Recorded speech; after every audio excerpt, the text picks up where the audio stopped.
Now those were some open position major chords. Now we're going to talk about open position minor chords. Now the difference between major and minor, quite simply put, is the third degree. If we take the third degree in the middle of those chords and we lower it 1/2 step or 1 fret, we wind up with a minor chord. For example, do you remember that major scale that we played? C? And we wind up with 1, 3, and 5. And we played that and we have a major chord.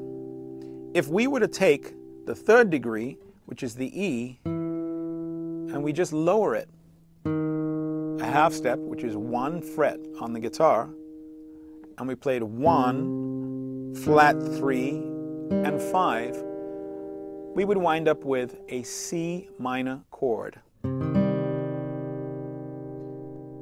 This was C major, and this is C minor.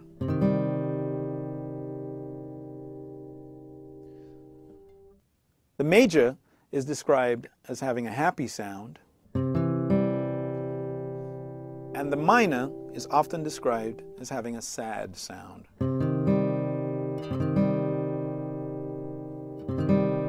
Major and minor. And the only difference is that 1/2 step.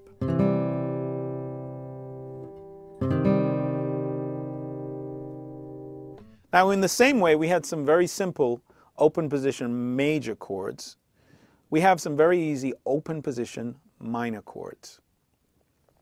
And the formula is exactly the same. It's 1, 3, and 5, but we flat the third degree.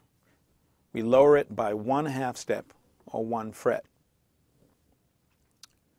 One of the easiest chords, open position minor chords, is the A minor chord that we learned in the first lesson. This is an A minor open position chord. Now if we start from the root on the 5th string, we have A, which is 1. We have the E, which is 5. We double the root on the 3rd string, 2nd fret, with another A. And we have a C natural, which is the flat 3rd.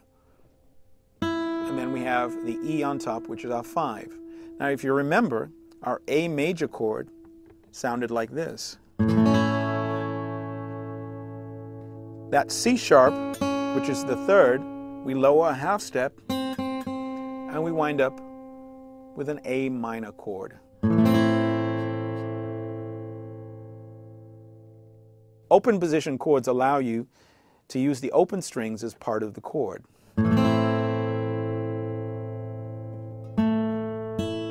And we can double the 5th, which is the E, on the 6th string as an open string. It's a full, rich sound. That's an A minor open position chord. We can do the same thing for E minor. We start off with the root. We have the 5th, which is the B, on the 5th string, 2nd fret.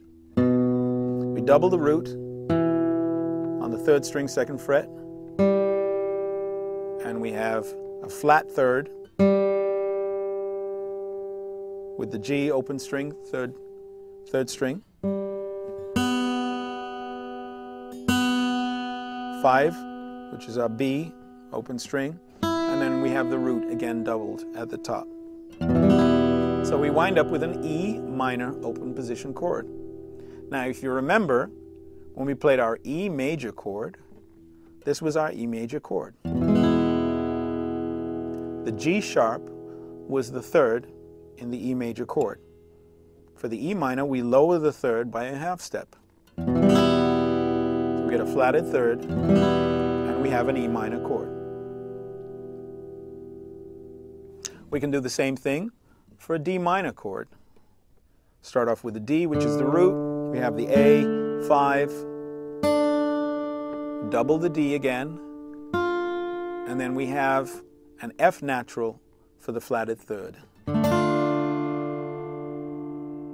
Now again, if you remember, when we played our D major chord, we had an F sharp. That was our natural 3. For the minor chord, we flat the third, and we wind up with a D minor open position chord.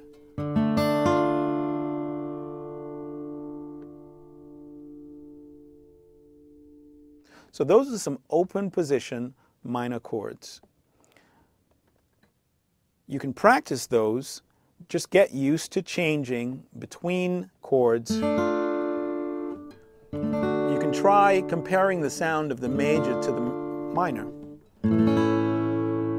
A major, A minor. E major, E minor. And practice changing in between chords so that your fingers can get used to making those changes. Those were some open position major and minor chords. Now, even with that smaller selection of chords, you'd be surprised to see the number of tunes that you can play. There are many tunes that we know and love that only have 2 or 3 chords in them.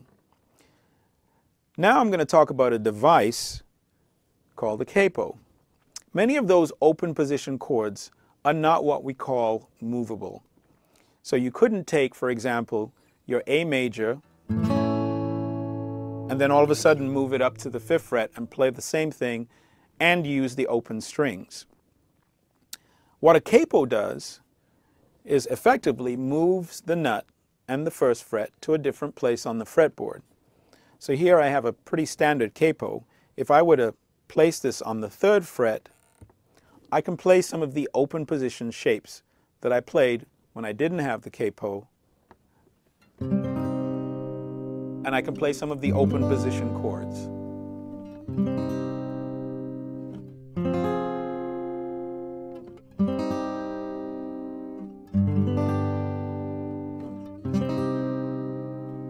Now keep in mind that the chords, when you use the capo, even though they have the same shape, now have a completely different root and therefore a completely different name. So you have to be aware of where the root is in the chord so that you can know the names of the chords that you're playing. Now, there are ways to play other chords, of course, in different places on the neck. There's a method that we can talk about in the next section where we can actually use our first finger effectively as a capo, and that allows us to play some of the shapes in a movable fashion. That's called a bar technique, and we'll talk about that in the next section.